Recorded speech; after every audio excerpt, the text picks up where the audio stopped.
फिर दिन हुआ पुरानी रात का, करे सौ शुक्र हम खुदा की जात का, खुदा की जात का, नया फिर दिन हुआ।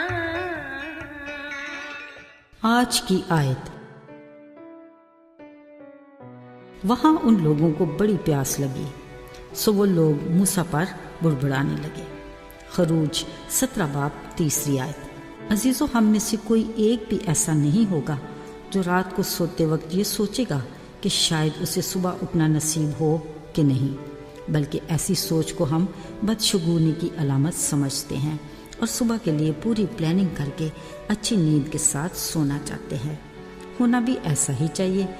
उम्मीद पे दुनिया कायम है और हमारी तो आस और उम्मीद हमारा खुदावंद है, इसलिए हम सलामती के साथ लेट कर सो जाते हैं। फ़कत खुदावंद ही है जो हमें मुतमईन रखता है, जो ना कभी हमारी आस टूटने देता है, ना उम्मीद ख़त्म होने देता है। अजीज़ों, हज़ारों साल पहले एक ऐसा दिन आया कि मिस्र की सरजमीन पर बैक वक्त 2 तरह के मौसम आए। जश्न के इलाके में जहाँ इसराइली आबाद थे जश्न का सा समा था, और बाकी मिस्र में सोग की कैफियत थी, क्योंकि 10वीं आफत की वजह से इंसानों और जानवरों के पैलोठों के मारे जाने के बायस हर कोई सोगवार था। मिस्र में 70 जानें आईं, जो आज शुमार में बाल बच्चों के अलावा 6 लाख मर्द थे, जो 430 साल की गुलामी से आज़ाद होकर यहाँ से जा रहे थे। इसके अलावा एक मिली जुली गिरोह भी शामिल थी। आज ना सिर्फ इसराइलियों को मिस्र की गुलामी से रिहाई मिली, बल्कि खुदा ने उन्हें मिस्रियों की नज़र में इज़्ज़त भी बख्शी और अपने ज़ोरे बाजू से अपने लोगों को ले गया। फिर जैसे ही उन्होंने मिस्र से निकलकर अपने सफ़र का आगाज़ किया, दिन को रास्ता दिखाने के लिए बादल के सतून और रात को रोशनी देने के लिए आग के सतून में होकर खुद खुदा उनके आगे आगे चला करता था। ये उनके सफ़र का आगाज़ उनकी सोच से कहीं बढ़ के था, पर अचानक उन्होंने देखा कि दुश्मन की फ़ौज उनके पीछे आ रही है और आगे बहरे कुलज़म। हमारे खौफ के मूसा से कहने लगे, क्या मिस्र में कब्रें ना थीं जो तू हमें यहाँ बियाबान में मारने को ले आया? ज़रा सोचें, क्या ये रवैया खुदा और मूसा के लिए खुशी या तसल्ली का बायस होगा? खुदा तो इंसान की फितरत से बखूबी वाकिफ़ है। वो मूसा की फितरत को भी जानता था कि उसका मुकम्मल भरोसा और ईमान मुझ पर है। फिर भी मूसा ने लोगों से कहा, डरो मत, चुपचाप खड़े होकर खुदावंद की नजात के काम को देखो। उसी पल खुदा ने मूसा से कहा, लाठी उठाकर अपना हाथ समंदर की तरफ बढ़ा। अजीज़ों, अभी मूसा ने अपना हाथ समंदर की तरफ बढ़ाया ही था कि ऐसा खूबसूरत नज़ारा देखने को मिला कि क्या कहने खुदा की कुदरत के। एक ऐसी पूर्वी आंधी चली कि समंदर का पानी पीछे हटकर 2 हिस्से हो गया। बीच से खुश्क रास्ता बन गया और दाएं बाएं पानी दीवार की तरह खड़ा हो गया।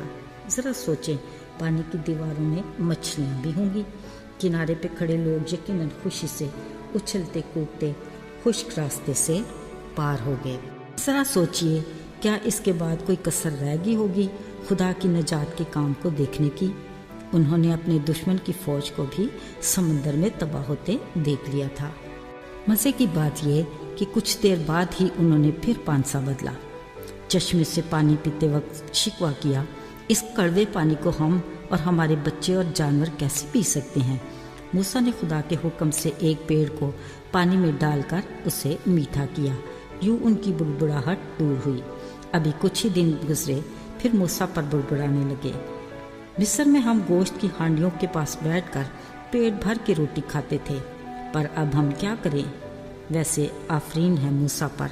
खुदा ने फिर भी अपने रहम और सब्र का सबूत दिया। कहा, मैं आसमान से तुम पर रोटियां बरसाऊंगा और गोश्त खाने को दूंगा। हुआ ये कि फिर शाम को इतनी बटेरें आईं कि उन्होंने खैमागाहों को ढांप लिया। अब वो दिन रात पेट भर के मन रोटी की सूरत में और गोश्त खाने लगे। अब फिर प्यास लगी तो मूसा पर बुड़बुड़ाए। एक बार फिर रहीम खुदा ने हुरब की एक चट्टान से उन्हें पानी पिलाया। कलाम में लिखा है, उनकी बुड़बुड़ाहट की बदौलत ان کا 40 دن کا سفر 40 سالوں پر محیط ہو گیا، باوجود اس کے نہ ان کے کپڑے پرانے ہوئے نہ جوتے۔ غور طلب بات یہ ہے، بڑبڑاہٹ کی وجہ کیا؟ صرف کھانا پینا۔ عزیزو، آج کے دور میں بھی انسان کا بنیادی وتیرہ بڑبڑاہٹ ہے۔ ہر بات میں بڑبڑانا، ناشکری کرنا ہم اپنا فرض سمجھتے ہیں، یہ نہیں سمجھتے کہ اس کے دورس نتائج کیا ہیں۔ ہم اپنی برکات کی بھری باسکٹ کو آج لینے کی بجائے پیچھے دھکیل دیتے ہیں۔ خدا ہمارے اس طرح کے رویے کو کبھی پسند نہیں کرتا۔ وہ چاہتا ہے کہ اس کی دی ہوئی برکت کو شکر گزاری کے ساتھ آج ہی قبول کیا جائے۔ آئیے دعا کریں۔ اے ہمارے رحیم مہربان باپ، ہم نہایت شرمندہ ہیں اس بات کے لیے کہ ہم اکثر بڑبڑاتے اور ناشکری کرتے ہیں، یہ جانتے ہوئے کہ تجھے یہ سخت ناپسند ہے۔ اپنے پاک روح کے وسیلہ سے ہماری مدد کر کہ ہم ہمیشہ تیری شکر گزاری کریں۔ ہمیں اس نکمے پن سے دور رکھ، یسوع کے نام میں آمین۔